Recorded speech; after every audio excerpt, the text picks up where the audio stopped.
Invasion of Ukraine by Russia began on February 24, 2022.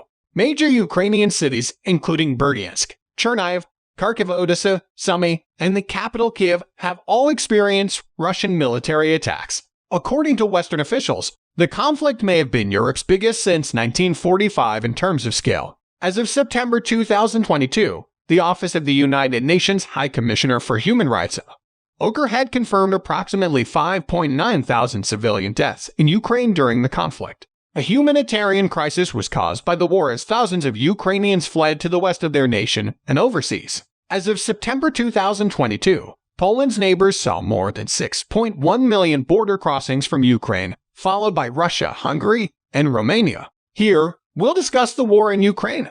The video is going to be very interesting, so make sure you stuck at end. Before we continue to our video, make sure to smash the like button, subscribe to our channel, and hit the bell icon to never miss any of our future uploads. Now let's get started. The question here is, what was Putin's original goal? The primary goal of the Russian commander was to invade Ukraine, overthrow its government, and put an end to Ukraine's aspirations to ally with the Western Defensive Alliance NATO. He gave up trying to take over the Ukrainian capital Kiev after a month of failures and shifted his attention to the east and south of the country. He declared his intention to demilitarize and denazify Ukraine when he began the invasion on February 24. His stated goal was to defend those he claimed had been the targets of the Ukrainian government's 8 years of intimidation and genocide. Assuring Ukraine's neutrality was shortly added as a new goal. Sergei Lavrov, the foreign minister, spoke of releasing Ukraine from despotism, while Sergei Naryshkin, the head of foreign intelligence, claimed that Russia's destiny and its future place in the world are at stake. Volodymyr Zelensky, the president of Ukraine who was duly elected, declared that the enemy has designated me as target number 1, my family as target number 2. Russian military allegedly made 2 attempts to breach the presidential compound, according to his advisor. In contrast, a commentary published by the state-run news organization RIA Novosti made it apparent that denazification is unavoidably also de-Ukrainization. Destroying the contemporary state was the true goal, and the world community has now accused Russia of committing war crimes. A few nations, such as the US and Canada, go even further and label it genocide. The Russian leader's remarks: "It is not our aim to take the Ukrainian territory. We do not seek to impose anything on anyone by force," ring quite hollow now after so much devastation. Here is another point: is there a way out? There are few indications that this war will be resolved through negotiation anytime soon. Russia declared it was considering a Ukrainian offer of neutrality a few weeks into the conflict, but there have been no talks since the end of March. At the end of April, President Putin informed the UN Secretary General, "We are discussing, we do not reject talks." Yet he had before said that conversations were at a standstill. Austrian Chancellor Karl Nehammer provided a highly pessimistic judgment of a guy who had adopted a logic of war following a meeting with the Russian president.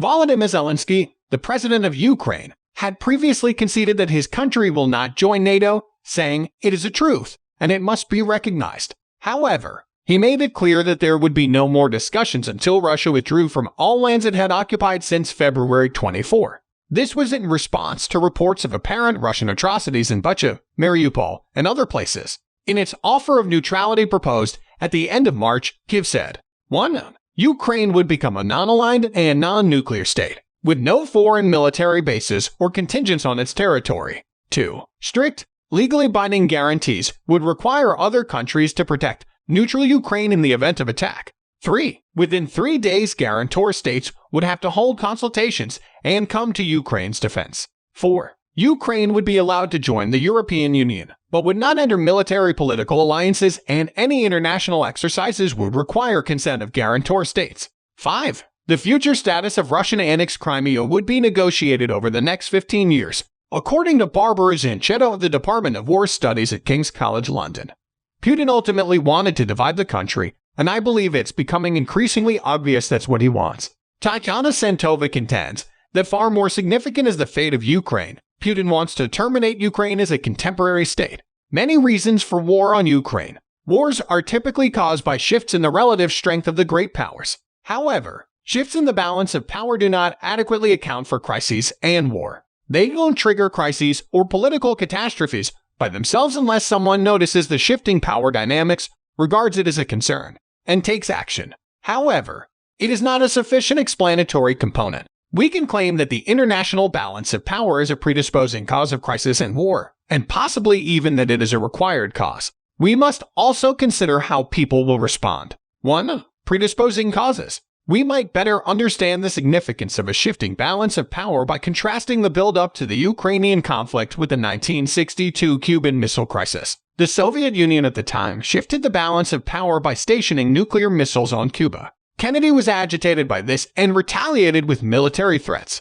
Putin was triggered by his perception of Western expansion in Ukraine, and he retaliated with military threats. Although the two crises' external circumstances were similar, the Cuban Missile Crisis was settled peacefully and did not result in war. Kennedy's military threats sparked discussions and a political settlement. In exchange for the United States committing to remove comparable weapons from Turkey and to respect the Castro dictatorship, the Soviet Union agreed to remove its nuclear weapons from Cuba. Several Western leaders went to Moscow to talk during the Ukraine conflict. None, however, resulted in a compromise. From this vantage point, it is simple to portray the conflict in Ukraine as a grave error on the part of the West in estimating Putin's demands and Russia's security requirements. Putin's reception of his guests, which involved seating them on the other end of an absurdly long marble table and away from him, suggests that he was not especially interested in accommodating the West. 2. Formative causes. Interpretations that focus too heavily on the power dynamic run the danger of underestimating the gravity of the issue.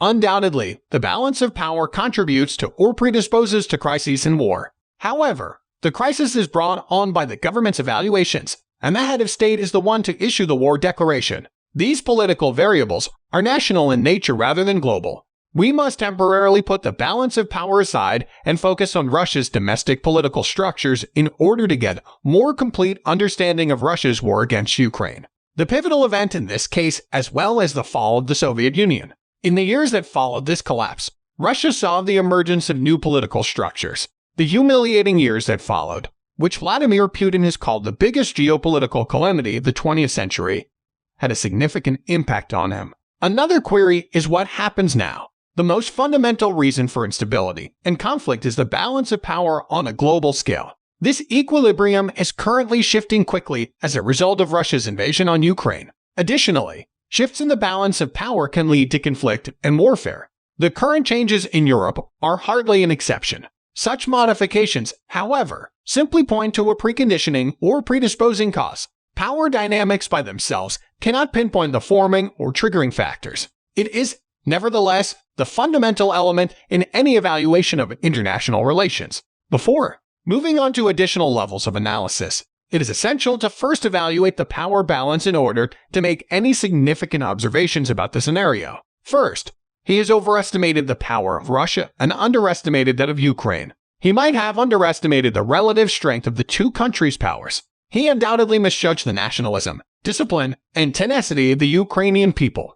It is challenging to pinpoint the causes of this error in judgment, but Putin's characterization of the Ukrainians might hold the key. He depicts them as Russians, unhappy and frustrated little boys who live under a Nazi regime that abuses drugs. Is this just empty rhetoric? Or does it represent Putin's perception from the inside? Has his yes-men-led administration adopted this viewpoint? Does Putin's government actually believe the lies it spreads? Second, Putin underestimated the Western responses. Putin has worked to undermine the Atlantic Alliance for as long as he has been in charge by sowing discord and dissension in the West. All of his attempts have been defeated by Russia's invasion of Ukraine.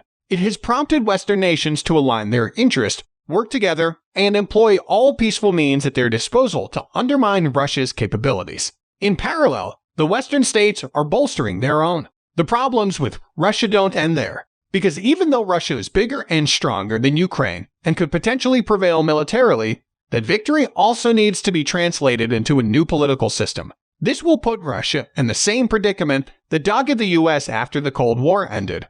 The Americans have achieved military successes in nations like Afghanistan and Iraq, but they still haven't managed to achieve peace. They were unable to translate their military success into a valid order. Another level concerns the internal affairs of the superpowers. Russia has seen a decline in Putin's support. As a result of the war in Ukraine, it is expected to decline even further, because Western sanctions will significantly impact Russia's economy. Distress and scarcity will spark debates and further damage the credibility of the Putin rule. There have already been widespread demonstrations against Putin's war in a number of Russian towns. Security officers in Russia put an end to the protest. These forces might play a significant role in the near future. Domestic censorship will increase, the right to free speech will decline, and Russia could revert to totalitarianism. Last but not least, it is important to keep in mind that Putin acquired power in a way that makes him particularly susceptible to the targeted sanctions of the West. He leads a mafia regime as its senior oligarch, and Western sanctions are designed deliberately to undermine it. We do, however, know that the United States and NATO have been the most powerful forces in keeping Russia in check. The United States is the game's strongest state. However, Biden is arguably the least capable president. At home, he is unpopular. He has to cope with a Republican Party that not only despises him, but also has some supporters of Putin. Hope you guys enjoyed our video. Make sure to subscribe to our channel and hit the bell icon for more videos. Thanks for watching and have a wonderful day.